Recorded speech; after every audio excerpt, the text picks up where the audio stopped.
오늘 우리가 읽은 이 본문의 말씀인 전반부인 이 1절부터 7절까지의 말씀을 보면 얼핏 이 아름다운 가정을 꾸려나가기 위한 하나의 제언처럼 보입니다. 그러나 앞서 우리가 살펴본 대로 이 베드로전서는 고난받는 성도들을 향한 격려의 편지, 소망의 메시지를 담은 그런 내용입니다.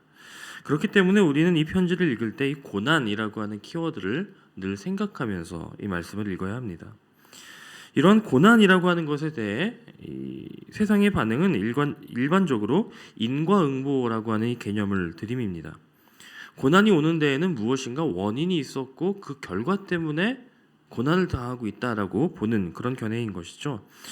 하지만 신앙인들에게는 또 하나의 고난의 이유가 있습니다. 그것은 바로 예수를 그리스도로 내 삶의 구주로 모시기 때문에 당하는 그런 고난입니다. 선을 행하기 때문에 당하는 고난이고 이 땅에서 이 땅의 가치가 아닌 하나님 나라의 가치대로 살기 때문에 당하는 그런 고난입니다. 그리고 이 고난이라고 하는 것은 오늘 이 서신의 배경인 초대교회 때처럼 교회 공동체적으로 임하는 그런 공동체적인 고난도 있었지만 개인적으로 닥치게 되는 그런 개인적인 고난도 있었습니다. 요즘도 그런 경우들이 많이 있습니다만 이 초대교회 안에는 그리스도를 알지 못하는 남편을 둔 그런 여자 성도들이 많이 있었습니다. 그들에게는 믿음 때문에 당하는 이 고난이 바로 가정에서부터 시작이 되는 것이었습니다.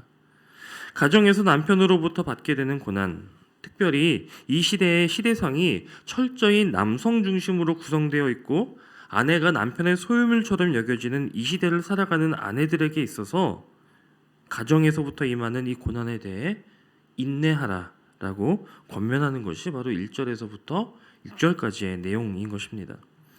다시 말하면 이 말씀은 단순히 화목한 가정을 이루기 위한 어떤 잠언이 아니라 가정에서부터 임하는 고난에 대해 하나님께 소망을 두고 각 가정을 향한 그리스도의 뜻을 위해 모든 이들을 구원하기 원하시는 하나님의 마음을 위해 인내함으로 남편과 아내의 관계를 세워나가라 라고 하는 그런 권면인 것입니다. 이에 비해 남편을 향한 권면은 상대적으로 많이 요약되어 있습니다만 앞서 말씀드린 대로 이 당시의 풍조와 당시 시대상을 생각해 볼 때 남편들이 아내를 귀하게 여기고 함께 생명의 은혜를 이어받을 자로 여긴다라고 하는 것은 남편들에게 주어진 많은 권리를 내려놓는 것이었습니다. 여기에 조금만 더 상상력을 더한다면 이 시대에 이 말씀을 따르는 남편들, 내가 예수를 그리스도로 믿기 때문에 이 말씀을 따르는 남편들에게 쏟아지는 이 주변의 시선이 곱지 않았으리라고 어렵지 않게 추측할 수 있을 것입니다. 지금도 그렇지만 세상은요, 그들의 기준과 같지 않은 그리스도인들을 향하여서 배척하고 시기하고 또 비난합니다. 그러한 주변의 시선으로부터 오는 고난조차도 인내함으로 견뎌야 하는 그 이유가 무엇일까요? 그렇게 우리가 서로 배려하고 용납하고 사랑으로 섬기는 그곳에 하나님 나라가 임하기 때문입니다. 사랑하는 여러분, 하나님 나라를 사모하십니까? 그렇다면 오늘 우리에게 요구되는 건 역시 마찬가지일 것입니다. 세상과 다름으로 인해 받게 되는 고난, 앞선 베드로전서 2장 19절에서는 이 고난에 대해 부당하게 받는 고난이라고 표현했죠. 이 고난을 당할 때에 우리는 하나님을 생각하며 인내해야 하는 것입니다. 하나님 나라를 거창하고 먼 곳에서 혹은 내가 어떤 위대하고 큰 일을 행함으로써 세워나가는 것이 하나님 나라, 그렇게만 꿈꾸지 않으시기를 바랍니다. 오늘 우리가 서 있는 이곳, 가장 가깝다 여겨지고 가장 작은 곳이라 여겨지는 바로 그곳에서부터 우리가 하나님을 소망하고 그 소망으로 인해 인내할 때 우리는 하나님 나라를 열어가고 맛보게 될 것입니다. 8절의 말씀부터는 더 적극적인 인내를 우리에게 요구합니다. 특별히 9절의 말씀은 악을 악으로 욕을 욕으로 갚지 말고 도리어 복을 빌라 그렇게 말씀합니다. 그리고 이 일을 위하여 너희가 부르심을 입었다라고까지 우리에게 말씀합니다. 우리의 부르심, 우리를 향하신 하나님의 뜻, 그리고 우리의 소명이 악을 악으로 갚지 않고 욕을 욕으로 갚지 않으며 오히려 이때에 나에게 악을 행하고 욕하는 그들을 위해 복을 비는 여기에 있다라고 하는 것입니다. 이것은 세상의 기준과는 철저하게 반대되는 정반대의 모습입니다. 세상은 우리에게 눈에는 눈으로, 이에는 이로 갚는 동일 보복법을 말합니다. 하지만 이건 역시도 어디까지나 법일 뿐이고 실제 우리의 모습을 들여다보면 어떻죠? 우리가 흔히 보는 세상의 모습은요, 하나를 빼앗기면 하나로 보상받는 것이 아니라 하나를 빼앗기면 달려들어서 10개, 20개를 빼앗고 보복하는 것이 이 세상의 원리이고 모습이지요. 예수님은 오른뺨을 맞으면 왼뺨을 돌려내라고 하셨는데 우리가 보는 세상의 모습은 오른뺨을 맞으면요, 달려들어서 너 죽자 나 죽자 그렇게 싸우고 서로가 망하는 것이 이 세상의 모습이고 기준이라고 하는 것입니다. 그러나 여러분 잘 아시다시피 그 끝은 무엇이겠습니까? 엊그저께 오후에 이 사무실에서 일을 하고 있는데 큰 아이가 엉엉 울면서 전화를 해온 거예요. 그래서 이제 왜 그러냐고 물었더니 둘째 동생이 자기 어깨를 깨물었다는 겁니다. 그래서 이 자초지종을 따져보니까 이래 전말이 이래요. 저희 집에 이제 학습지용 이 태블릿 PC 스마트 패드가 하나 있는데 이 큰 아이가 이것으로 이제 게임을 하기 시작한 거예요.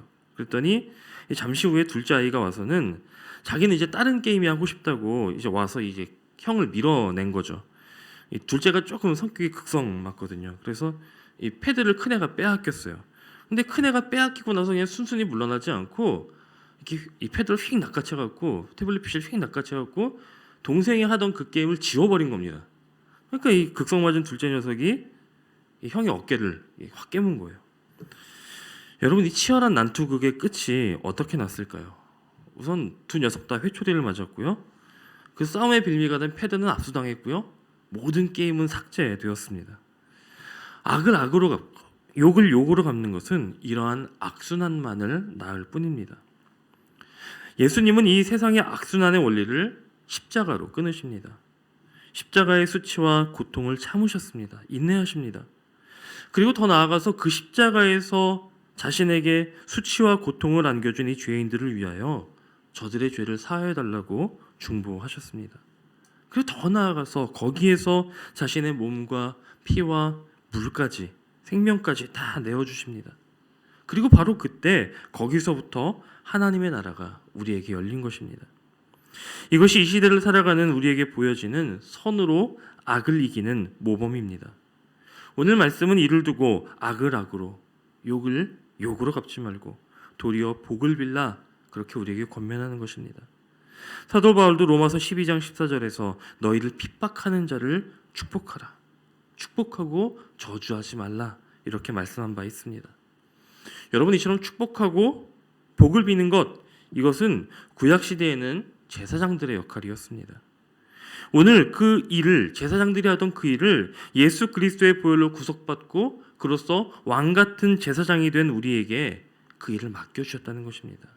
우리가 이 일로 부르심을 받았다는 것이에요.